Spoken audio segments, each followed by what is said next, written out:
Star-studded Drag Isn't Dangerous Telethon raises over $500,000. The Drag Isn't Dangerous livestream telethon, hosted by Justin Martindale, Alaska 5000, Peppermint, and Adam Shankman, and created by Producer Entertainment Group, raised more than $500,000 for LGBTQ+ charities.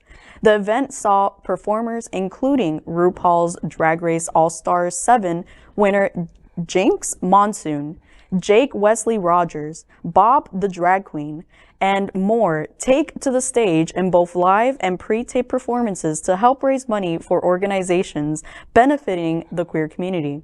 Along with performances, the event also featured a number of testimonials from LGBTQ+ entertainers and noted allies such as Margaret Cho, Adam Lambert, Charlize Theron, Sarah Silverman, and Melissa McCarthy, who spoke out against the rampant discrimination being faced by LGBTQ+ people everywhere. In one of the most blistering statements of the evening, RuPaul's Drag Race judge, Michelle Visage, blasted state legislatures aiming to restrict drag performances.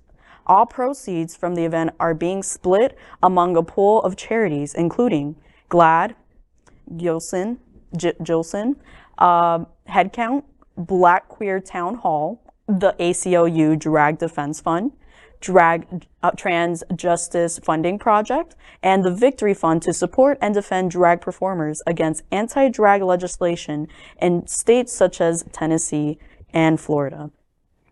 Wow, wow, wow. If there's one thing drag queens can do is raise money. That's the truth. $1 at a time. $1 at a time. My gosh, 500,000, that is quite a sum. Mm-hmm. I am so happy that it's going towards organizations that are supporting trans performers, because as you know, as a trans performer myself, we're being villainized, we're being attacked. This is basically war for us. And basically. It is a war. And the money is going to help so much with supporting the drag performers who are being attacked with these legislation. Yeah, and overall, the initiative really points out the good that can come from the community as well. A community that's being portrayed as being, evil. It actually is the power that is behind that community, and the good that they can do. There is, and one of the things that I get offended by is when anyone in the media or in the law and politics says every drag queen does this, every gay person does, and that's an untrue statement. I'm a firm believer, if you change the way you look at a thing, the thing you're looking at will change.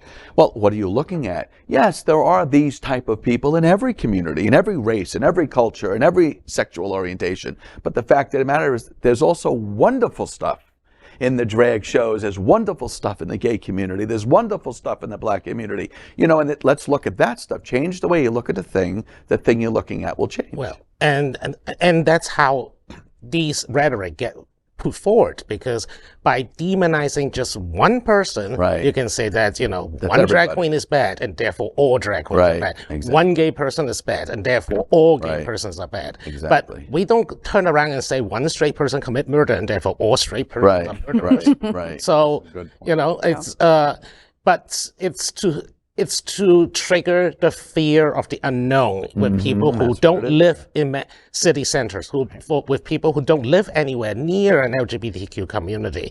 They paint this picture of a horror show of, debaucherous, Sodom and Gomorrah type of situation. I mean, trust me, Whitman is not that. Yeah. I wish. And to that point, I think interesting, because once you establish this is what they're doing, the required question is, why are they doing it?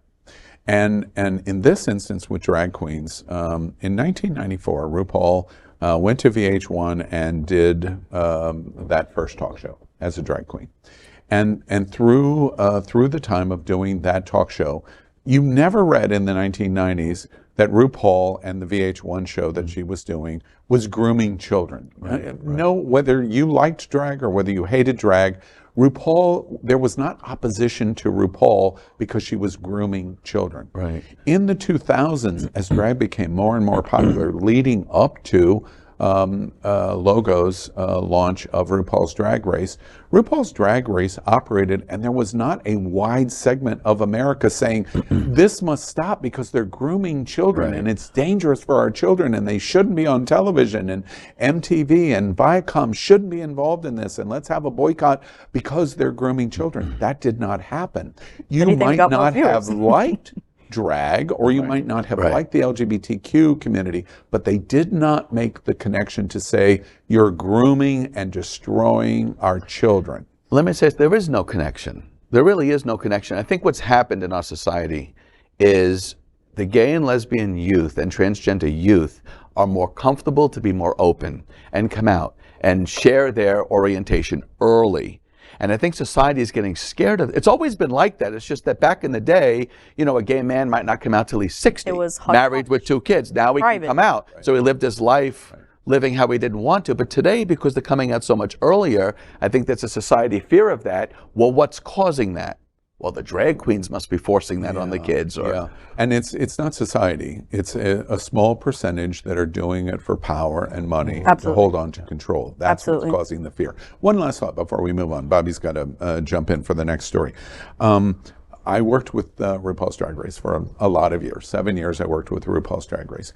I congratulate specifically at Producers Entertainment. I worked with him for years, David Charpentier, who runs a producer entertainment group, which was behind this event. And I specifically call out Jinkx Monsoon, the winner of All Stars. RuPaul's Drag Race had the most successful season in 2022 in history, 22-23, which was All Stars season 7, and Jinkx wins it. Jinkx is evolutionary in terms of someone that goes on and represents the drag community spectacularly in entertainment in so many different ways. I congratulate Jinkx because at the end of the day, Tennessee and Florida and Texas are not going to be able to sell to America that Jinkx Monsoon is dangerous for children and that Jinkx Monsoon is grooming children. They are not going to be able to sell this to America. And this was the starting point, which is why I congratulate World of Wonder and David Charpentier at Producers Entertainment, because they've drawn a line in the sand.